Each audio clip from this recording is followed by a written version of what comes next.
حدیث میں آتا ہے جو یہ دعا پڑھے اللہم انت خلقتنی وانت تہدینی وانت تطعمنی وانت تسقینی وانت تمیتنی وانت تحیینی، یہ دعا بتائی اور میں اس دعا کو پڑھ کر جو دعا مانگی جائے گی وہ قبول ہو جائے گی۔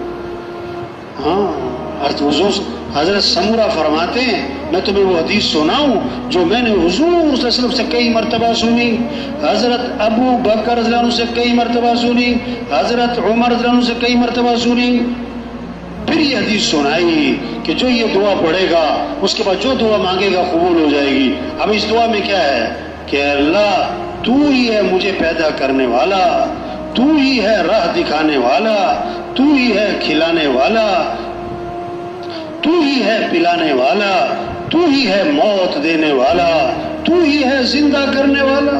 ساری نسبتیں کس کی طرف ہے؟ اللہ کی طرف۔ یہ دعا پڑھ کے جو مانگو گے وہ دعا کیا ہو جائے گی؟ قبول ہو جائے گی۔